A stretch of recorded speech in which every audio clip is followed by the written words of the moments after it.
4, 3, 2, maybe we're live, maybe we're not. You can probably resume. Okay, all right. Yeah, at Utah.js, every once in a while there's a presentation so bad they pretend to pull plugs and say it was an accident. Okay, so we don't have the TVs back though. What? Well, I've got it here. Why isn't it there? I think it turned off. Or turned on or something. Okay, hold on. Let's try this. Okay. Tap Cortana. Seriously? Hold on, I'll replug in. Maybe that'll do it. Okay. Yeah, now it says no signal on my end. Now the no signal's gone. It's back! It's back on the screen! Okay. We have the technology. We can do this. The most exciting part of the presentation. Okay. You gotta get the new stuff, that's why. So JSON schema. Then the thing that's nice about this is it's just a standard. It's not even like node specific, right? Like I like Joy, and I think Joy is good. And there are lots of other validators out there, but they're not a standard, so you're not going to get like the tooling ecosystem that comes with it. So anyway, JSON schema. Now in Fastify, the thing that does the validation is AJV, and the thing that does the serialization is this library that they did write called fast JSON Stringify. So that tripped me up a couple of times. So if you do that, they're both JSON schema compliant. At least as of Fastify version 2, I did notice some differences in behavior if you start getting into more complex schemas though. So just maybe be aware of that. So we already covered that. It shares the schemas with the request validator, and it's also fast. I'm not smart enough to understand why it's actually faster to have predefined serialization schemas, but they say it is. Okay, so It can be JIT optimized. well, there you go. This is the thing that I love about it though. Okay, so a lot of people don't validate at all, but then if you do get validation coming in, a lot of the times there's not validation going out. Okay, and some people might raise their eyebrows and be like, "That's stupid." It's actually not. So it's really important that your API returns what you think is going to return. So for security purposes, like let's just say you had an injection attack or something like that, and somebody, hopefully you don't have MySQL injection vulnerabilities in your app, but just say you do, and then the attackers loaded all of this information up into memory. This is another layer that's going to prevent any of that from being disclosed, right? So it's going to get to your serialization layer. It's not going to match what Fastify thinks should be heading out, and it'll just block it. It's going to fail the request. So that's really cool. And the other thing is it's just really nice to have an enforced contract for what you're actually returning.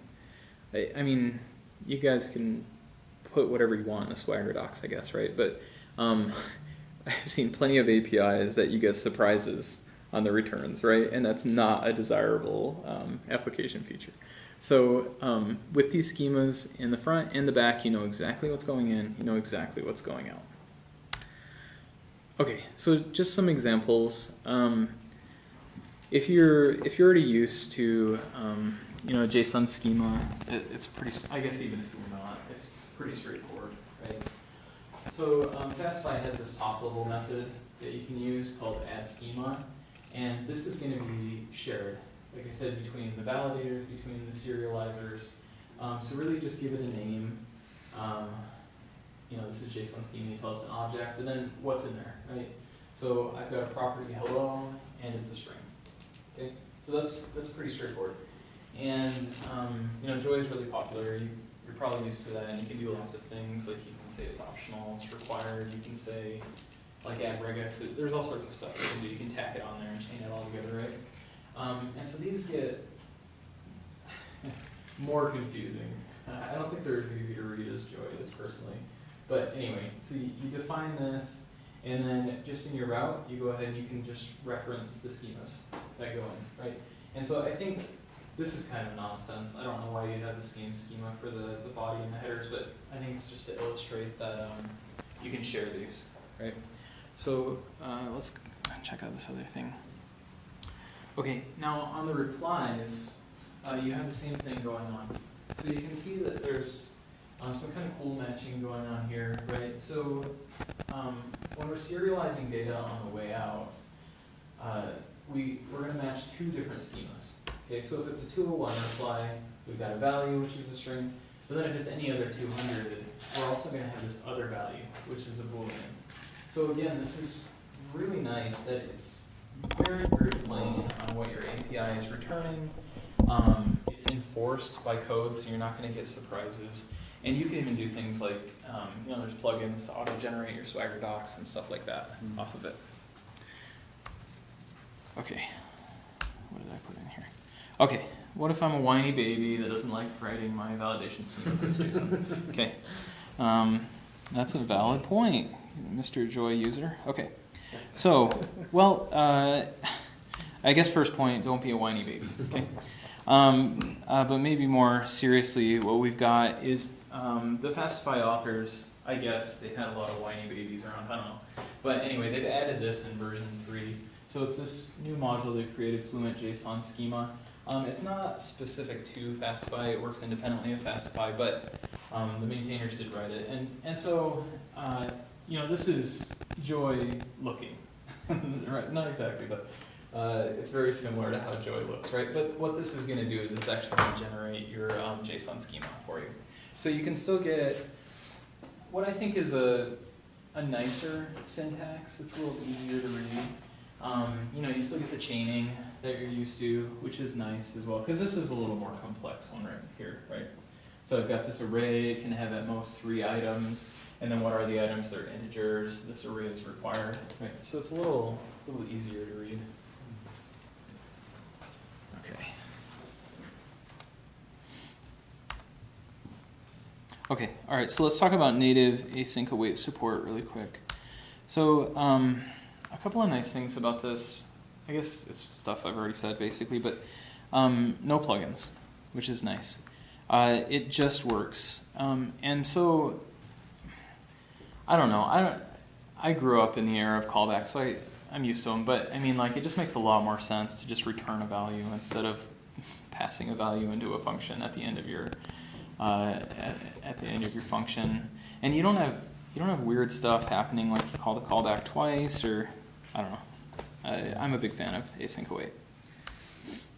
Okay, 100% ecosystem. Okay, I can't remember why I put the 100% on there. Like I said, it was getting kind of late, but so Fastify IO, if you go here, the docs are actually really good. Okay, they have like common use cases. They'll explain everything, any questions.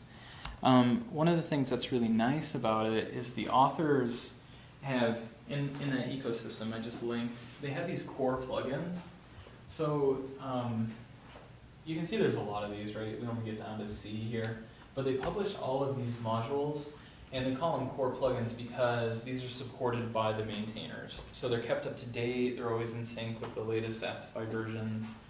And they have a lot of them too, right? So, I don't know, there's good stuff in here like Helmet and stuff, just stuff you probably always want to use. Like you don't have to look for some shifty third-party module that has like 1 star in GitHub, right? So they have all of this stuff in here, and it's really good. The other thing that's nice about it is it's actually an OpenJS Foundation project. So these projects come with, I would say, some level of support, guarantee that they're going to be around in the future. So if you don't know about the OpenJS Foundation, I don't know, go read about it, it's important. But they have, like Node.js, Electron, things like that are OpenJS Foundation projects. And so you can see other popular ones like Mocha, but Fastify is on here. NVM, like these things are going to be around. Like Fastify is not like a little fly-by-night thing that's going to go away. So there's more stuff that I didn't cover. I mentioned the docs, but they're good. Like you can go and find answers to stuff that you want to learn about there, which is what docs are supposed to do. They support decorators, encapsulation. You can actually just drop in Express middleware if you want as well, which is kind of cool. So they added that in V3. It has native support for testing. And this is a big one in my book. So they actually have a support schedule, right? Which is amazing. So, like I can look at my version of Fastify and know how long it's going to get security fixes and things like that. Okay, so that's basically it. That's me again. Nice. Okay, so yeah, if you want to talk to me on Twitter, that's fine, but it's mostly like silly stuff I post on Twitter. So anyway, I am Paul Milham on LinkedIn, and also in real life, I am Paul Milham. And I'm hiring, so reach out. If I don't make these hires, they're going to kill me. So no, that's it. That's all that I've got.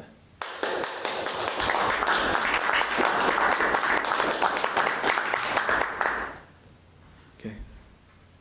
Q&A. Cut. Oh yeah, I can So I answer imagine questions. there's like a timeout, like if one of your async waits never resolves, it it's timeout after like 30 seconds, is that like the default or something? Yeah, I don't know. I remember what the default is right now, but yeah, and like we saw earlier, there was also a timeout hook. Yeah. Has the performance improvement been noticeable to you? For the projects I've used it on now. 'Cause I feel like Express is fast enough. So it's fine. So I mean, their benchmarks measure like the performance overhead of the framework itself. In practice, I don't know how much of a difference you're going to see between Fastify and Express. In the applications that I've written where I am now, it just wasn't like performance intensive.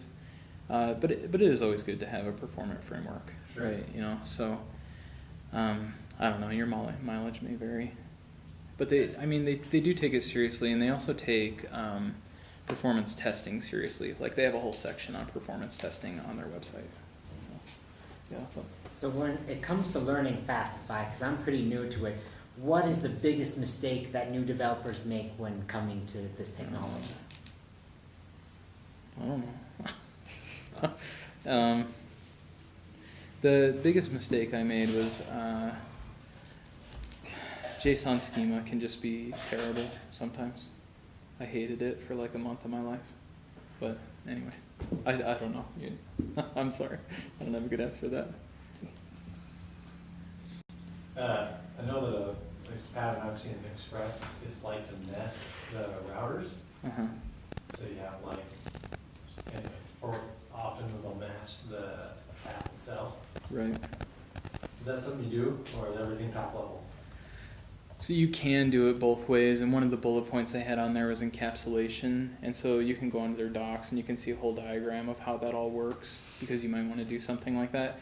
I don't like that pattern, so I can't get too deep into it and how it behaves for Fastify. But you're right, that is really common, and you can do it in Fastify as well, if that's what you want to do. Okay. So it sounds like there's no reason to use Express. That's correct. That's what I was. Okay. So, I mean, it is just a nice framework. I know Express is kind of the default, but this really does come with a lot of stuff that you'll just want anyway. So it's a good framework. Well, the thing that I have against Express is one thing. It doesn't have a maintainer. Yeah. The thing that I like about Express is one thing. Everybody uses it, and it's impossible to convince them to switch to something sane. Right, yeah. I haven't kept up with it. I thought Doug Wilson was still working on it, but I don't know. The updates Working are... on, I think, means the occasional bug fix. There's the Yeah. docs have, for 5 years, the docs have said, the docs have been for Express 5.x, Yeah. and they mismatch with the version that's published, which is 4.x. It's never... So I agree. This is really actively maintained. I forget the guy's name, but gosh, I shouldn't ad-lib. Anyway, the people that created this application are Node.js performance experts. They're prolific open source contributors, and so I think it has a really bright future. And you can see that they're really active by their participation in the OpenJS Foundation. So anyway, I think it's a good bet. Yeah. Well, what would you say if someone's in the position of trying? So, for example, all the boot camps are teaching Express. Everybody puts on what they're looking for to hire Express. How do you either as somebody that's learned Fastify, how do you market yourself so that you show that you have the more important knowledge, and as an employer, how do you get people onto the Fastify bus? So that's a really interesting question. I do hiring myself, and I list Express as a required framework knowledge, and I'll quiz people in interviews on Express because it's so prolific. I think you could probably ask this about any technology, right? You're like, I'm a developer, I've learned this cool new thing, it's better than what everyone else is using. But I don't know that's going to change the interview process or anything like that. You probably still need to learn Express if you're working in Node. But when you're in the company, like the people that manage you, the people that lead you are going to trust your technical insights, right? And so that'd be the time that you could talk to them and explain the benefits of using another framework. So in terms of compatibility, how drop-in is Fastify? If I have an Express app, can I drop in Fastify, or? Yeah, that's a good question. I didn't try to do that. So they do advertise that you have drop-in middleware, but I don't think you can just take your code and then change require Express to require Fastify. Does it have rec.ip, rec. Yeah. So set status, that kind of thing. Set header. There Or is a that lot of kind just now? compatibility with the different properties. I'm not sure on those exactly. Okay. But yeah, they did add a lot of convenient stuff for people onboarding from Express. So it's a pretty easy journey. Have you used their logging? Yeah, so their logging is just a third-party library called Pino, and it's just a really lightweight logger. You like it? It logs. Okay. That's good. Pretty Yeah. stuff, So I've never felt like it's gotten in the way, so it seems good. Okay. Yeah. Well, any other questions? Kind of have one, sort of. So I actually teach software development, and so with my students, of course, they're learning Express, right? Right. Should I try and get them introduced into Fastify? Would that still give them the same tools if you went in an interview, if they went in an interview, right? And you Mhm. started asking questions about Express, can they relate the two? Or would it be better for them to first spend their core focus on Express and then adopt Fastify? Yeah, Express is just so prolific. I mean, it's subjective, but I would say it's time well spent learning it, and they're going to go into interviews and need to learn some Express-specific stuff. So I think that's a good use of their time. Okay.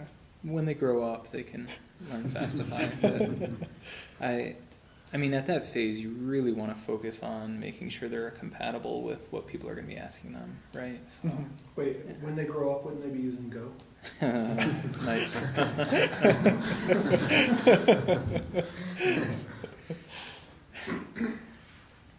Oh, I'm not answering that question. I love JavaScript. I don't know if it's Stockholm Syndrome, but I just love the language. Oh, I love JavaScript too. Yeah. And some here. Anyway. We're good? Okay. All right, well, let's have one more round of applause. And